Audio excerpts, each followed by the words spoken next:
Hey, good morning, everybody. Welcome to the sanctuary. It's great to have you with us here this morning. Hi, Chloe. Chloe, always first in line. Lisa, Richard, Karen, Glenn, Dana, Hector, Darlene, Melissa. Thanks for being here. Thanks for commenting. So I know you're here. I can see a number of people who are watching, but I can't always tell who it is unless you comment. So it's great to know you're out there. It's great to know I'm not talking to just an empty room, but it's good to know that you're with us and that we are together as family, as community today in spirit, if not physically. How you doing? It goes on and on and on, right? I can't believe how long this is lasting. How long will it go on? Well, we don't know. I don't know. Nobody knows. We have tentatively said we would try to have a service 2 weeks from today. We're going to try to do an outdoor service on June 28th. We have a beautiful natural amphitheater out there where we can all be in the shade. We can socially distance with no problem. And it should be a nice, comfortable place to have a service outside. But it's very tentative. We'll make a firm decision by next Sunday and let you know what it is.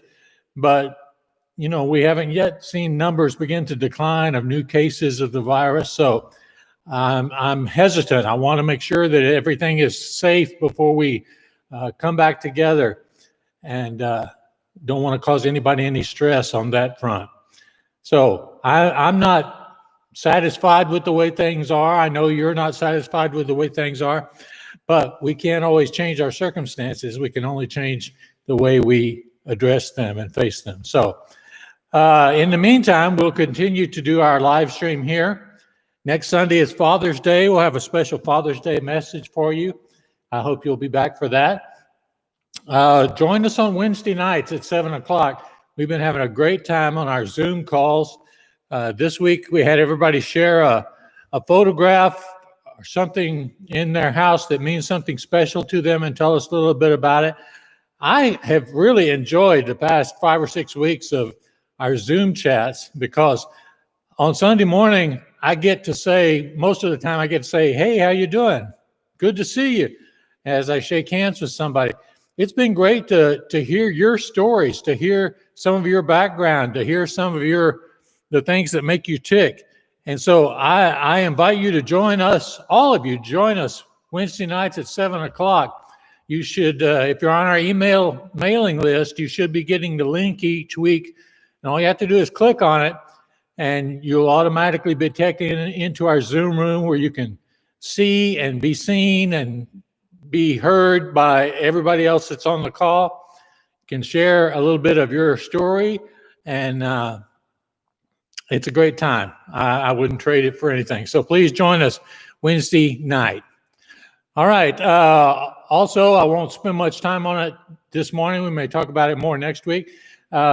We did elect the slate of church council members that the nominating committee proposed. It passed overwhelmingly. So thank you for participating and voting on that slate. And that group will take office the 1st of July. So just around the corner. We have one more church council meeting next week.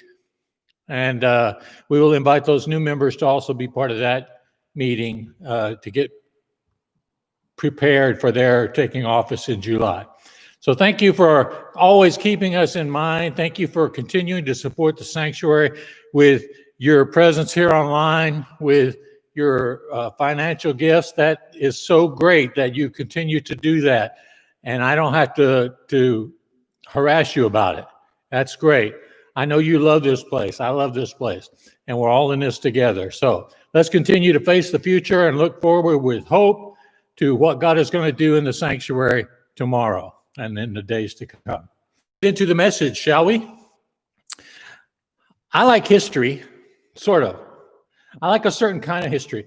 I'm not much interested in the story of wars or politics or, empires, but I'm fascinated by human life, by popular culture of every era. And I'm particularly fascinated when it comes to talking about fads.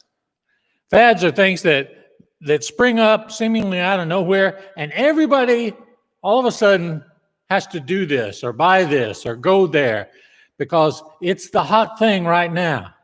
And they come and they're super important for a while, and then they tend to just fade away and never be heard from again for the most part.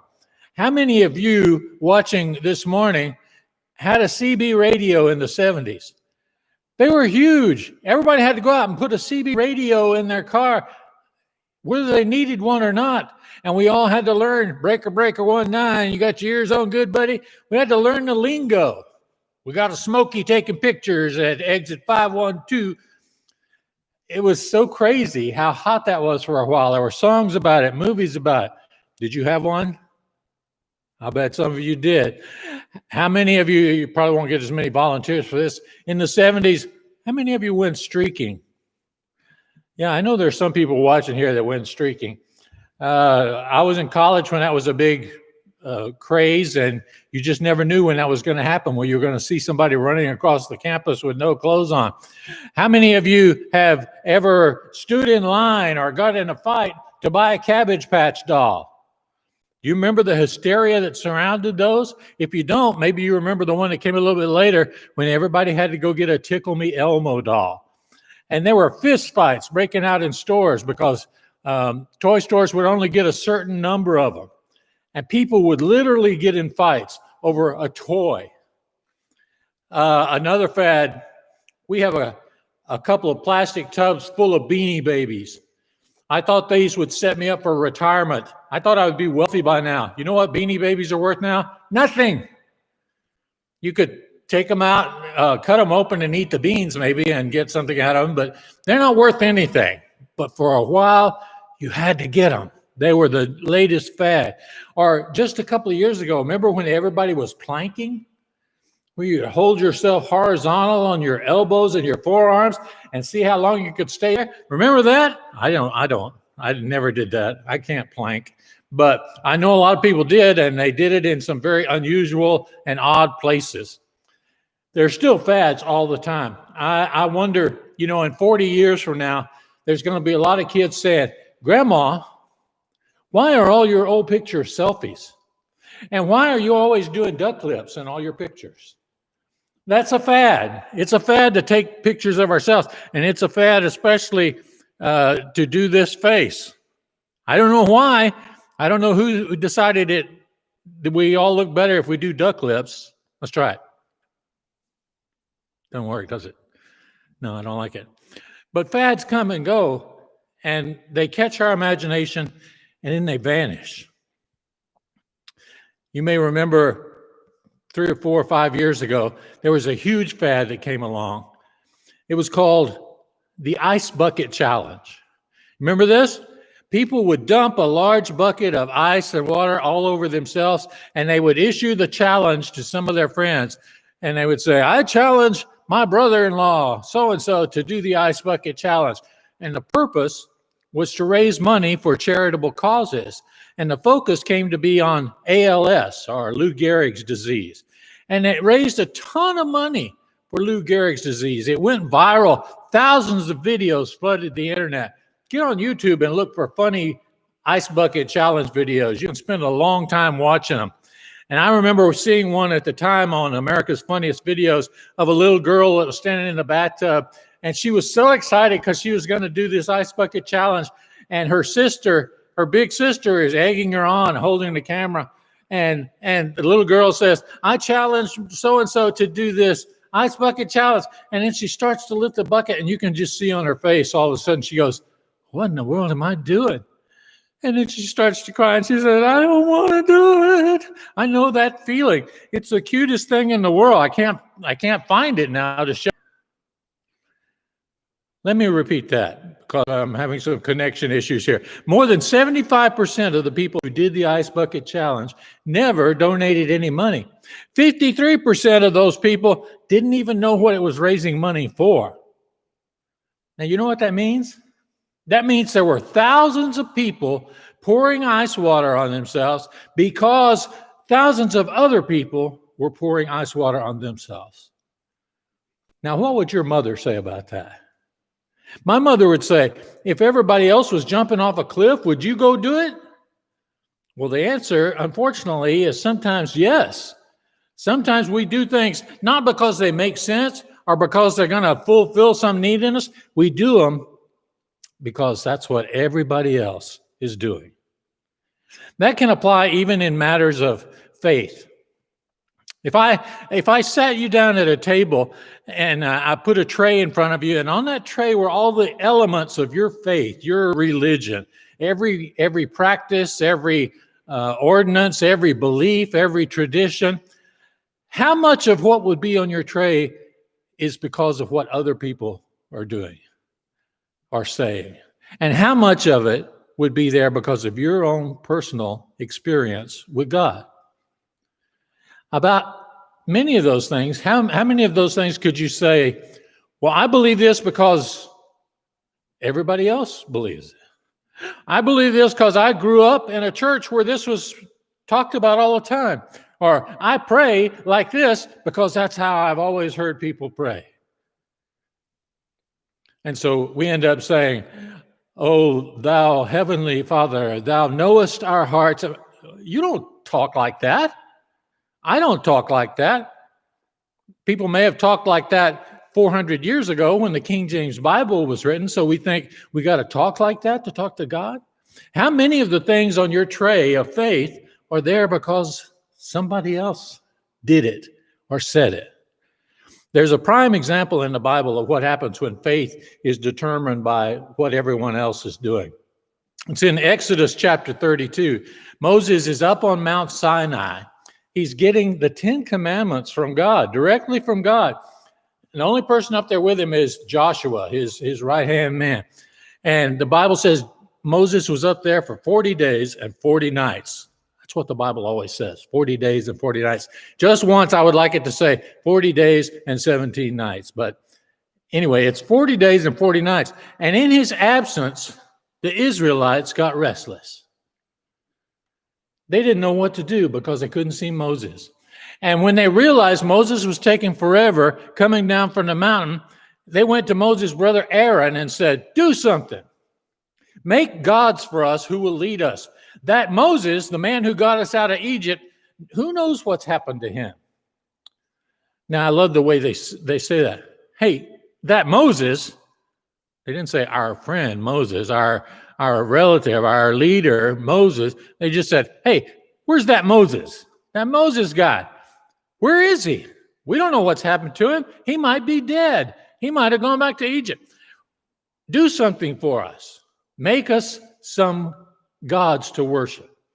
And so Aaron told them, take the gold rings from the ears of your wives and your daughters and your sons and bring them to me. And they all did it. They took their gold rings and brought them to Aaron, and he took the gold from their hands and cast it in the form of a calf, shaping it with an engraving tool.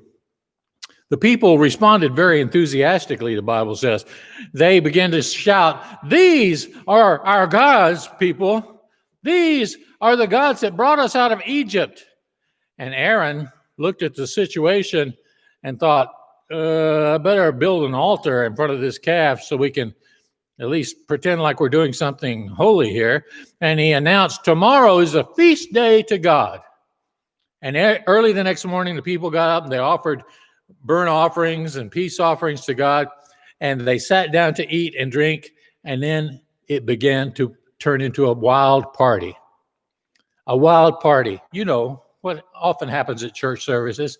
It turns into a wild party. Well, this is a prime example of faith is a fad. Fad, faith. Now, fad, there's 3 letters in that word. I prepared 3 aspects of a fad faith to help you see the problems with it as reflected in this story. The first letter is F, and that stands for a faulty faith foundation. See, when Moses was out of sight, the Israelites began to think, maybe God's gone too. We can't see him. Maybe he's not even there. Because sometimes when you can't see your leader, you'll take advice from anybody. I can't see God right now, so I'll ask my Uncle Marvin what I should do. Well, that's a big gap in wisdom and experience there. The things that God had done for the Israelites in the past, freeing them from slavery, providing food for them through the desert, conquering their enemies, all that they've forgotten. See, it's a problem when your faith is so shaky that it depends on a constant supply of miracles.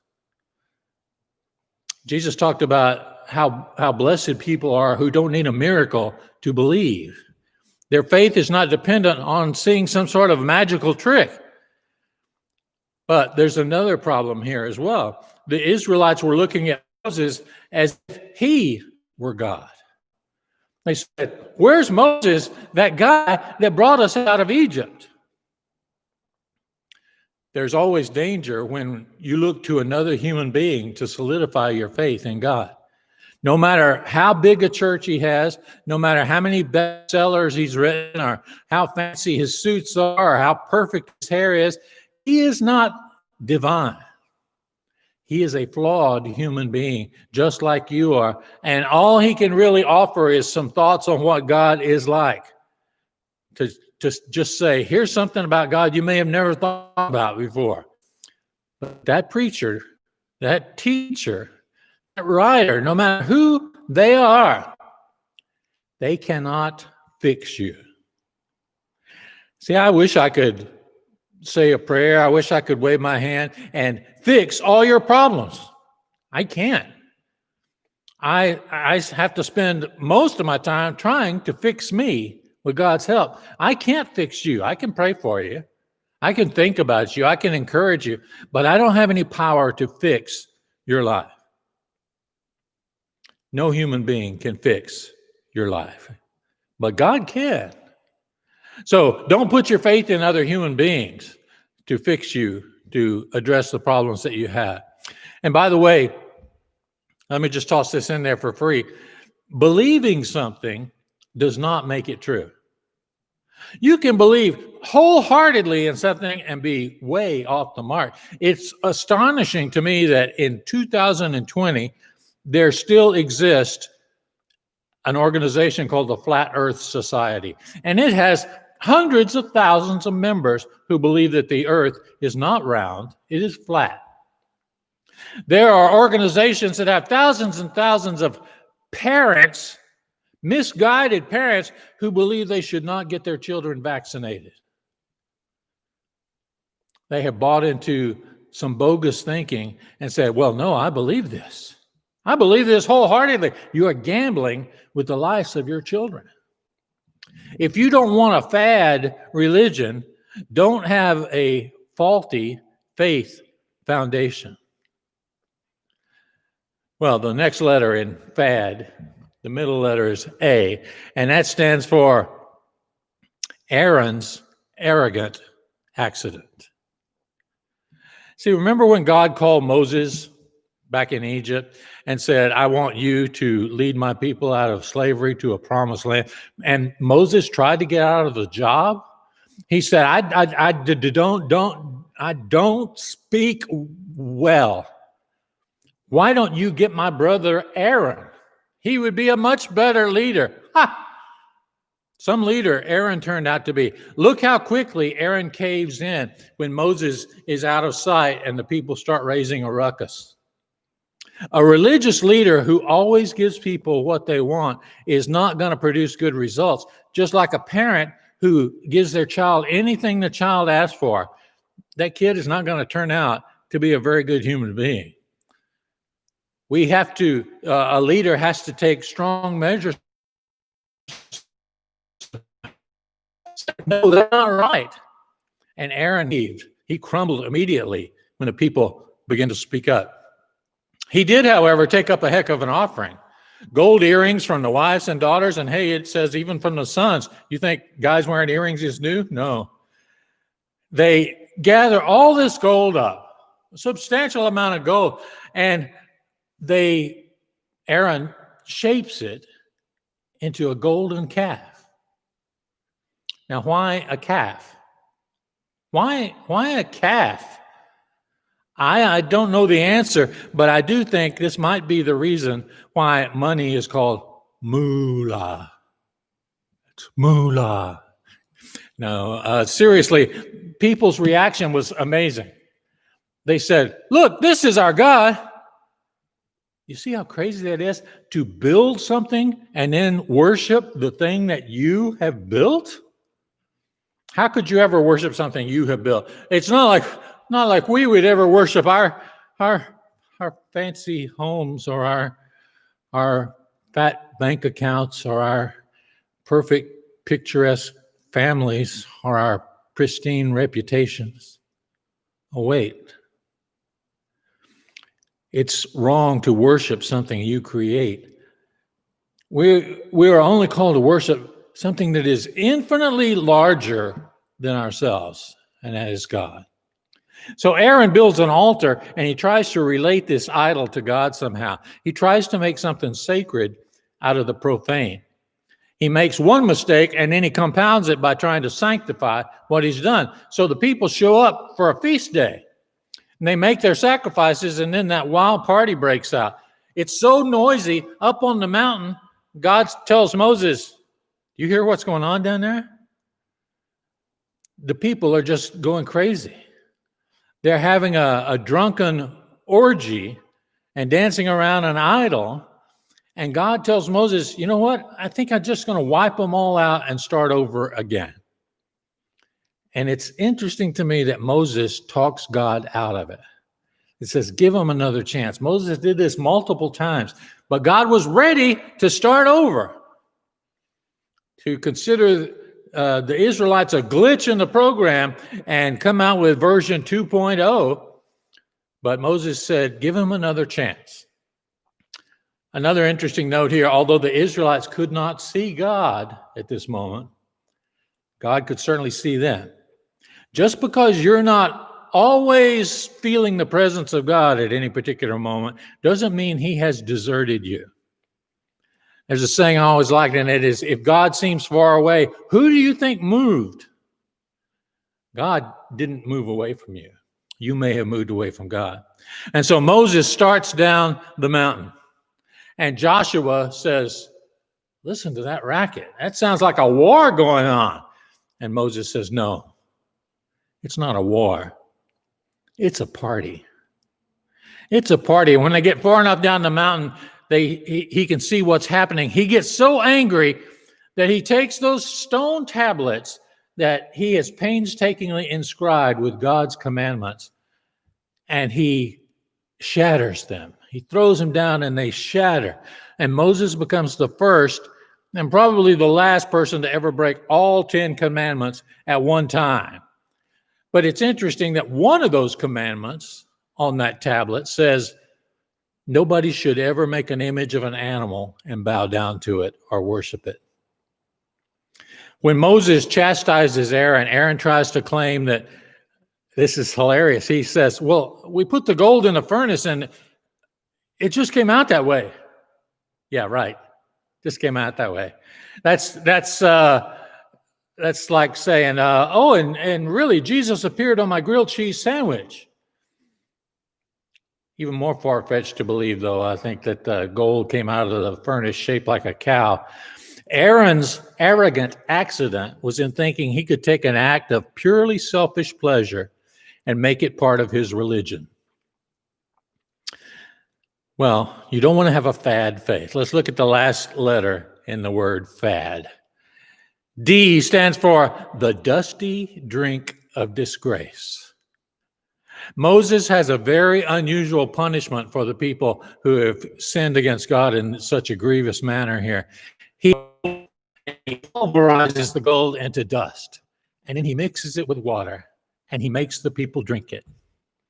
It's a very bitter pill to swallow. To take what was the most valuable thing they had and pour it down their throats, they literally had to swallow their pride. The thing that was most important to them, they had to eat it, to drink it,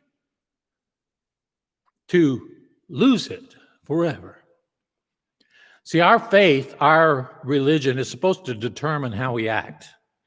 It's how we treat others, how we relate to our Creator. If you had to give an account of your faith and how it has affected your life, what would you say? What would the evidence show? What have you done with all the blessings God has given you? Have you been generous with them, or have you made them into an object of worship that controls your life? Look, I've been in church my whole life. I came to realize several years ago that churches are as subject to fads as anyone else is. I remember in the 70s, they gave us big buttons, badges at church one time that just said, I found it. And we were supposed to wear them in public, wherever we went, and people would say, what did you find? And you were supposed to say, I found Jesus. Yeah. I wouldn't do that for a substantial sum of money now. It seems crazy to me now. But we also were taught how to say the sinner's prayer and get somebody, if you could get somebody to just repeat after you, they would magically be saved. No, it's not by the words we say. It's by what's in our heart. Or more recently, you remember fads like the Left Behind books and movies?